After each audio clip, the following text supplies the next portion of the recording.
পড়ছিলাম নবরূপা, কলমে অনামিকা তাহসিন রোজা, পর্ব সংখ্যা 11। গোলাপ আর বেলি ফুল দিয়ে পুরো বাসর ঘরটা সাজানো হয়েছে, সুগন্ধে মম করছে চারদিকে। ইরফানের বিশাল বিছানার ঠিক মাঝখানে নিহারিকাকে বসিয়ে দিয়ে ইয়াশা আর জ্যোতি বেরিয়ে গিয়েছে অনেকক্ষণ আগেই। আর নিহারিকা হাঁটুতে হাত মুড়িয়ে রেখে চোখ ঘুরিয়ে ঘুরিয়ে ইরফানের পুরো ঘরটা দেখছে। প্রথমবার দেখল সে। এখন থেকে এই ঘরটাতেই থাকতে হবে বলে চিনে নিল প্রত্যেক কোণ। আশেপাশে তাকাতেই বেডসাইড টেবিলে থাকা ছোট্ট ফটো ফ্রেমে ইরফান আর ইনায়ের একটা সুন্দর ছবি দেখল নিহারিকা। মুচকি হেসে সেটা হাতে তুলে নিয়ে অনেকক্ষণ তাকিয়ে দেখল সে।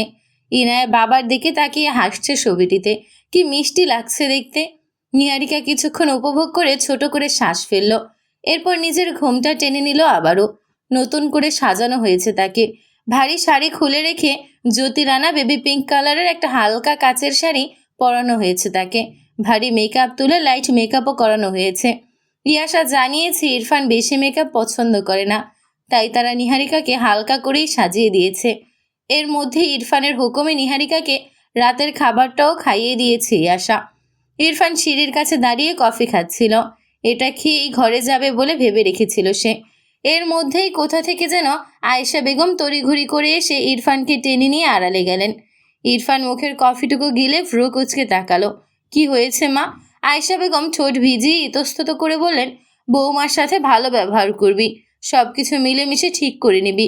আর একটু থামলেন ভদ্রমহিলা। বললেন, অন্তত ওর কাছ থেকে কোনো কিছু লুকাস না। মনে রাখিস ওই এখন তোর সন্তানের মা। ভ্রু কুঁচকে তাকালো ইরফান। ঠিক আছে, কিন্তু আমি কেন ওর সাথে খারাপ ব্যবহার করব? তবুও বলে রাখলাম। বলেই আয়েশা বেগম প্রস্থান নিলেন। যাওয়ার সময় কফির কাপটাও নিয়ে গেলেন। ইরফান কিছুক্ষণ তাকিয়ে রইল মায়ের যাওয়ার দিকে। কানে ওই কথাটা বাজতে লাগলো, অন্তত ওর কাছ থেকে কোনো কিছু লুকাস না। দীর্ঘশ্বাস ফেলল ইরফান। পা চালালো নিজের ঘরের দিকে। একটু আগেই সে ইয়াশার ঘরে থাকা ঘুমন্ত ইনায়াকে আদর করে দিয়ে এসেছে, তাই কোনো কাজ নেই আপাতত। এখন বাসর ঘরে ঢোকাই যায়। বলা বাহুল্য, টাকা নেওয়ার কাজটা অনেক আগেই সেরে ফেলেছে জ্যোতি আর ইয়াশা। এরপর হোসাইন নাহিদও নিজেদের মধ্যে ভাগ বাটোয়ারা করেও নিয়েছে অল্প সময়ে। তাই এখন ইরফানের বাসর ঘরের দরজা আটকানোর জন্য কেউ নেই। খুব সহজেই নিজের ঘরের সামনে গিয়ে নক করল ইরফান। কি আশ্চর্য, নিজের ঘরে ঢুকতেই এখন নক করছে ইরফান কবির। দরজা নক করার শব্দে আবারও নিজেকে গুছিয়ে নিল নিহারিকা। ইরফান অপেক্ষা করল না আর। ও জানে নিহারিকা মোটেই সাড়া দিয়ে বলবে না আসুন। মূলত নিজের আগমনের বার্তাটাই দেওয়া ইরফানের মূল উদ্দেশ্য ছিল। দেরি না করে ইরফান এবারে আস্তে ধীরে ঢুকে পড়ল ঘরের ভেতর। নরম আবছা আলোয় নিজের ঘরটা নতুন মনে হলো তার কাছে। অবশ্য নতুনই তো। এরপর নিজের বিছানার দিকে তাকিয়ে নিহারিকাকে দেখে চোখে একরাশ মায়া নিয়ে এলো। না, হয়তো এই দৃশ্য নতুন না তার কাছে। প্রথম স্ত্রী তাহিয়াও একসময় এভাবে বাসর ঘরে তার জন্য অপেক্ষা করেছিল, কিন্তু অনুভূতি তো এখন একদম নতুন, অন্যরকম।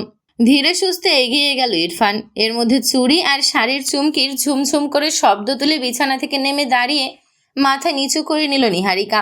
বড় ঘোমটাটা আরও একটু টেনে নিল। ইরফান এবারে একদম সামনে এসে থামতেই গলা খাঁকারি দিল। নিহারিকা ঝটপট করে নিচে ঝুঁকে ইরফানের পা ছুঁয়ে সালাম করে নিল। মুখেও সালাম দিল। ইরফান হুট করে পা ছোঁয়াতে চমকেছে। সালাম শুনে তার উত্তর দিল ভদ্রতার সহিত। এরপর দু হাত পেছনে বেঁধে দাঁড়িয়ে রইল কিছুক্ষণ। নিহারিকাও চুপচাপ রইল। অদ্ভুত অনুভূতি, অদ্ভুত পরিবেশ। কেউ কারোর সাথে কথা বলতে পারছে না। কথা বলা শুরু করবে কিভাবে সেটাও বুঝতে পারছে না। অস্বস্তি ঘিরে ধরছে দুজনকে। বেশ খানিকটা সময় পার হওয়ার পর ইরফান বুঝলো তাকে আগ বাড়িয়ে কথা বলতে হবে, নইলে নিহারিকা হয়তো পারলে সারা রাতি এভাবে চুপচাপ দাঁড়িয়ে থাকতে সক্ষম। তাই আবারও গলা খাকারি দিল ইরফান। শব্দটা খুব স্বাভাবিক ছিল, তবু নিহারিকার বুকের ভেতর কেমন করে উঠল। সে মাথা তুলল না। আঙুলের ডগাগুলো শাড়ির আঁচলে জড়িয়ে একটু শক্ত করে ধরল। ইরফান খানিকটা থেমে থেকে শান্ত গলায় ধীরে বলল, এভাবে দাঁড়িয়ে থেকো না, বসো। নিহারিকা ধীরে মাথা তুলে তাকালো। ঘোমটার আড়াল থেকেও বোঝা যাচ্ছে চোখ দুটো টান টান, অচেনা এক সংকোচে ভরা। সে কিছু বলল না, শুধু খানিক থমকে থেকে খুব সাবধানে অনুগত ভঙ্গিতে আবারও বিছানার ধারে এসে বসল। ঠিক মাঝখানে না, এবার একদম প্রান্তেও না, যেন হিসেব করে নেওয়া দ্রুত। দুই হাত কোলের উপর জড়ো করে রাখল। ইরফান সেটা খেয়াল করল, কিছু বলল না। সে নিজেও বিছানার এক পাশে বসে পড়ল। দুজনের মাঝে এখনো বেশ খানিকটা ফাঁক, কয়েক সেকেন্ড নীরবতা। তারপর ইরফান খুব ধীরে কিন্তু স্পষ্ট কণ্ঠে বলল, ঘুমটা কি সারা রাত এভাবেই রাখবে? নিহারিকা দুদিকে মাথা নাড়ল।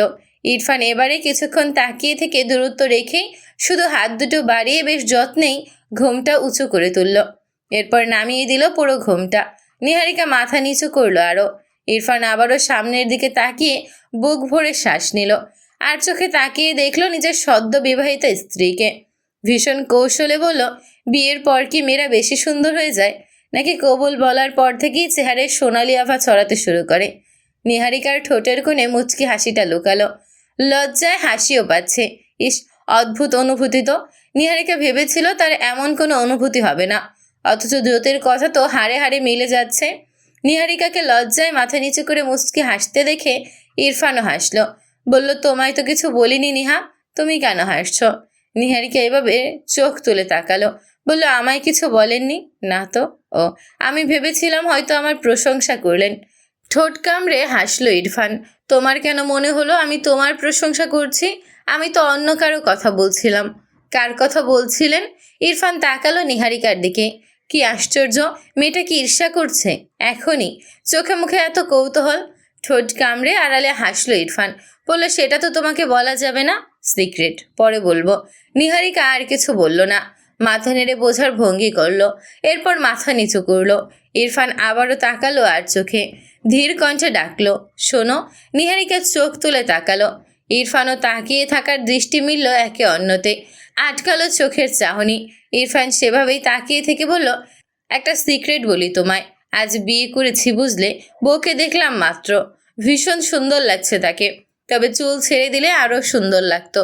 নিহারিকা হাসি আটকাতে পারল না, মাথা নিচু করে হেসে ফেলল। লাজুক হাসিটা মারাত্মক জাদুকরি লাগলো ইরফানের কাছে। নিজেই সে হাত বাড়িয়ে নিহারিকার খোপা খুলে দিল। এ পর্যায়ে চমকে গেল নিহারিকা। হুট করে ইরফানকে অত্যন্ত কাছে অনুভব করতে পেরে স্তব্ধ হয়ে রইল। এতক্ষণে যতটা কমফোর্ট হয়ে গিয়েছিল, ইরফানের পারফিউমের মিষ্টি নেশালো ঘ্রাণটা নাকে লাগতেই শুকনো ঢোক গিলল নিহারিকা।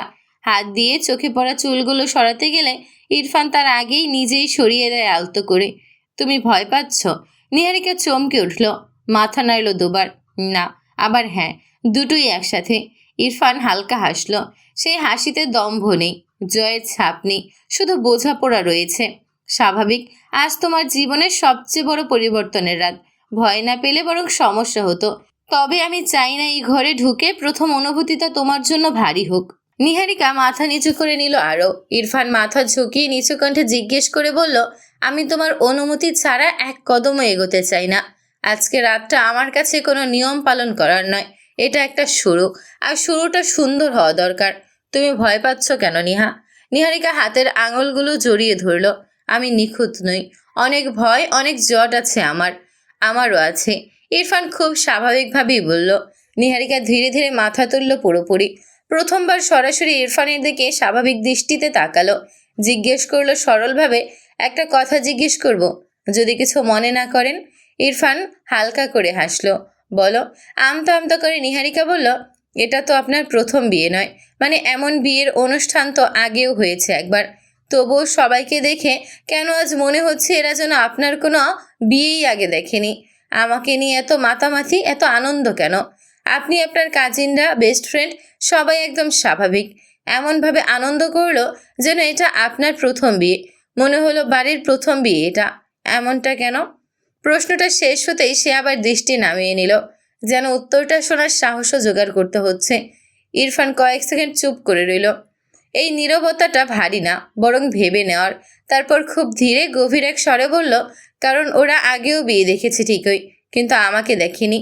নিহারিকা অবাক হয়ে তাকালো। মানে? ইরফান দীর্ঘশ্বাস ফেলল। একটু সময় দাও নিহা, সব জানতে পারবে তুমি, শুধু তুমিই পারবে। তোমাকে তো জানতেই হবে, একটুখানি সময় দাও। তবে এটা ভেবো না যে তোমায় মিথ্যে বলেছি। এটা আসলেই আমার দ্বিতীয় বিয়ে, এটা সত্যি। তবে এটাও সত্যি, আজকের বিয়েটা স্বাভাবিক বিয়ে ছিল, সত্যি সত্যি একটা পূর্ণাঙ্গ বিয়েই ছিল। আর এমন একটা বিয়ে প্রথমবারই হলো এই বাড়িতে। নিহারিকা অপলক তাকিয়ে রইল, বোঝার চেষ্টা করলো কথাগুলোর মানে, কিন্তু কিছু বুঝতে না পেরে ঠোঁট কামড়ে দীর্ঘশ্বাস ফেলল। ইরফান হালকা হেসে যোগ করলো, আর তোমাকে নিয়ে মাতামাতির কারণটা আরও সোজা। তোমাকে সবাই ভালোবাসে, তুমি এ বাড়ির বউ। নিহারিকা কিছুক্ষণ চুপ করে রইল, তারপর খুব আস্তে বলল, ঠিক আছে, বুঝেছি, আপনি কিছু মনে করবেন না, আমি এমনিতেই জিজ্ঞেস করলাম। ইরফান মাথা নাড়িয়ে বলল, সমস্যা নেই, আমায় জিজ্ঞেস করার অধিকার রয়েছে তোমার, আর জবাবদিহিতা করার দায়িত্ব আমার। ঘরেরটার বাতাসটা একটু হালকা হয়ে গেল, বাইরে আতশবাজির শব্দ ভেসে আসছে, কিন্তু ভেতরে শুধু দুজন মানুষের নিঃশ্বাসের ছন্দ আর ধীরে ধীরে গড়ে ওঠা এক নতুন বিশ্বাস।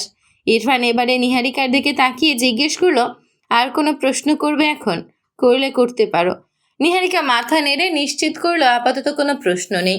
ইরফান এবারে একটু থেমে হাত বাড়ালো, খুব কাছাকাছি নয়, আবার খুব দূরেও নয়। তাহলে চাইলে এখন একটু কাছে এসে বসতে পারো, শুধু কথা বলবো, নইলে আজকের মতো আলাদা থাকলেও আমার কোনো আপত্তি নেই। নিহারিকা কয়েক সেকেন্ড চুপ করে রইল, তারপর খুব ধীরে খুব সচেতনভাবে হাত এগিয়ে দিয়ে এক ধাপ এগিয়ে এসে বিছানার অন্য প্রান্তে বসল। এই সামান্য দূরত্বটুকুই যেন অনেক বড় একটা সিদ্ধান্ত। ইরফান গভীর শ্বাস নিল, চোখে প্রশান্তির ছাপ।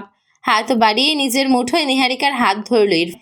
কিছুক্ষণ স্ত্রীর হাতের চুড়িগুলো ছুঁয়ে দিল আঙুল দিয়ে।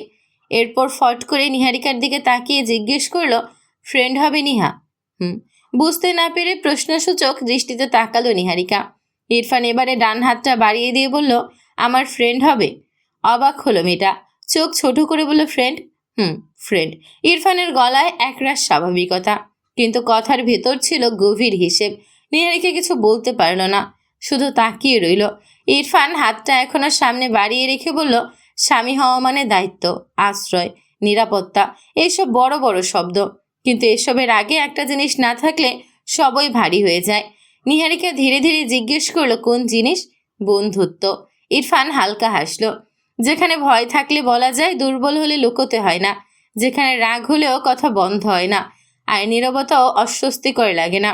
আমি চাই আমাদের সম্পর্কটা যেন ঠিক ততটাই কমফোর্টেবল হয়ে যায়। সে নিহারিকার চুড়িগুলোর দিকে তাকিয়ে আঙুলের ছোঁয়া দিল আবার।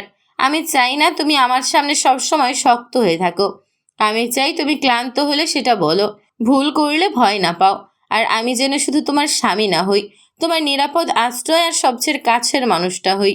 নিহারিকার বুকটা হঠাৎ করে হালকা হয়ে এলো, কিন্তু স্বামী স্ত্রীর মধ্যে তো ইরফান কথা কাটলো না, শুধু মৃদু স্বরে বলল, স্বামী স্ত্রীর সম্পর্ক গভীর হয় তখনই যখন তার নিচে বন্ধুত্বটা শক্ত থাকে, নইলে সম্পর্কটা দায়িত্বে টিকে থাকে, ভালোবাসায় না। একটু থেমে সে যোগ করলো, আমি আরেকটা দায়িত্ব নিতে চাই না নিহারিকা, আমি একটা সম্পর্ক গড়তে চাই, ধীরে, বোঝাপড়ার মধ্য দিয়ে। ইনায় আমার সন্তান, আমার দায়িত্ব, আর এই দায়িত্বের ভাগিদারি আজ থেকে তুমিও।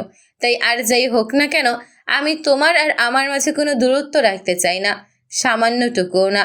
বউ হিসেবে আমার উপর রাগ দেখাতে পারবে তুমি, কিন্তু বন্ধু হিসেবে অদৃশ্য বাঁধনে, অদৃশ্য এক জাদুকরি টানে তুমি সব সময় থাকবে আমার কাছে।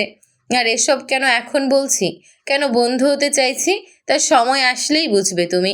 তারপর ইরফান আবার হাতটা এগিয়ে দিয়ে প্রায় শিশুসুলভ এক আন্তরিকতায় বলল, তাই বলছি, আমার ফ্রেন্ড হবে? নিহারিকা তাকিয়ে রইল সেই বাড়ানো হাতটার দিকে।